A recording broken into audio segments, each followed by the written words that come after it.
Good afternoon YouTube and welcome back to my channel. So in today's video I'm going to be giving you guys a bike check on my Enduro bike. Now I've posted so many photos of this in the past and loads of people have asked me what brand it is and loads of questions about it because it's just spray painted black, there's no branding on it. So in today's video I'm going to be letting you guys into a few secrets.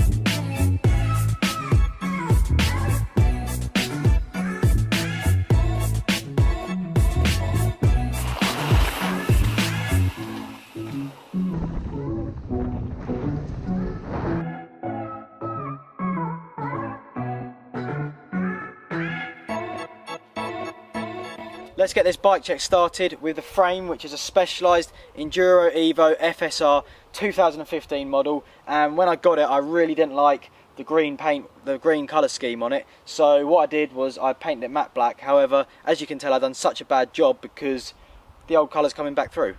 Moving on to the suspension. Now this is my favourite bit of the bike because up front I am running the Fox 36 160mm travel fork, which the same as, like I said, with my jump bike, just looks insane. The gold Kashima coating, the blue dials, the orange graphics, it's just a must on all bikes I feel. They look so good, they feel amazing, so plush, really smooth, and yeah, I couldn't rate this fork any higher than a 10 out of 10 I'm afraid. Moving on to the rear shock, and I'm using a Fox Van R coil shock with a piggyback, and this has got an SLS spring fitted to it, which is stiffer and obviously lighter weight than the standard one.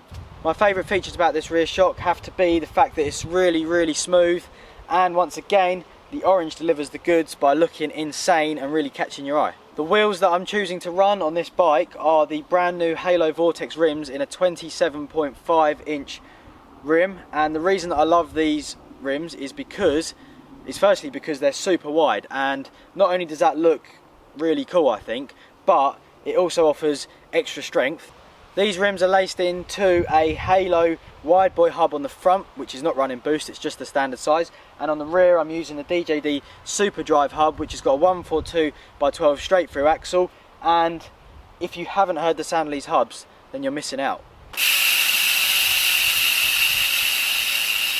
As for the tyres that I'm choosing to run on this bike, I have selected the Schwalbe nobbly Nicks in the Addicts speed grip option, running a tubeless setup, and the tyre is 2.25 inches wide. Now for the type of riding that I do, they tick all the boxes because they're super lightweight, they roll fast, and they offer really good grip.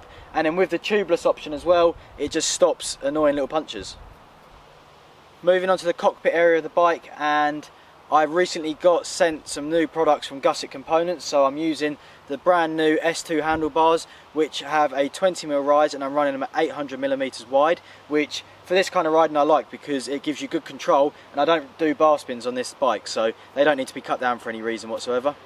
The stem is the brand new Gusset S2 AM stem with a 35mm clamp, which I really like because of strength purposes.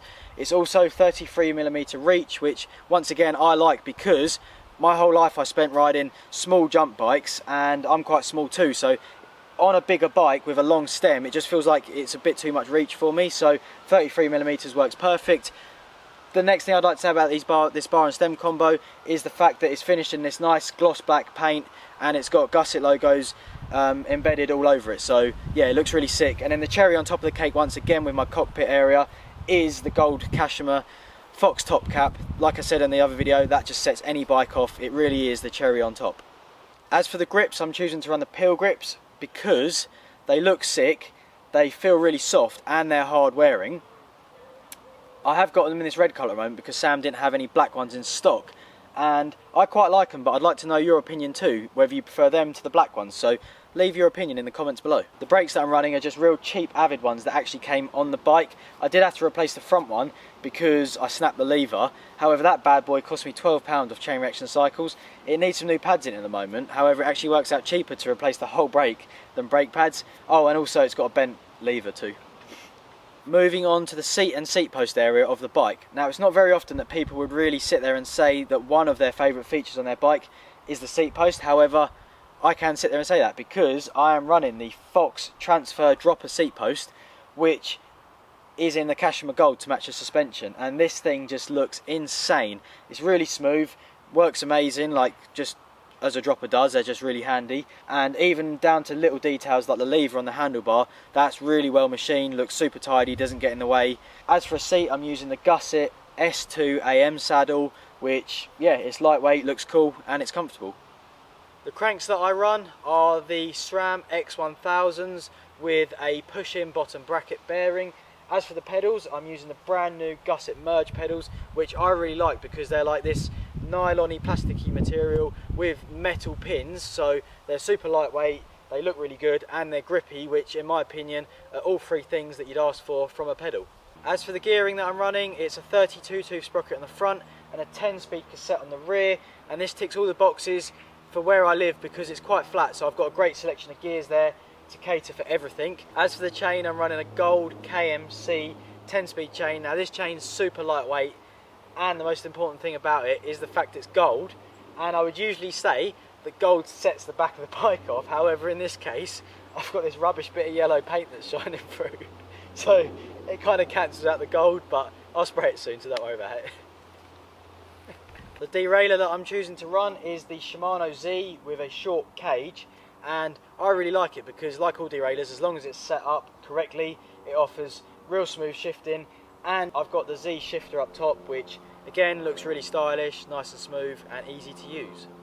So that is the end of this video, and I hope that you enjoyed it. I also hope that it gave you a detailed insight of my enduro bike. If you have any further questions, please don't hesitate to put them in the comments below, or you can write to me on my other social pages like Instagram or Facebook. Also comment what other video ideas you'd like to see next, and I will see you guys in the next video.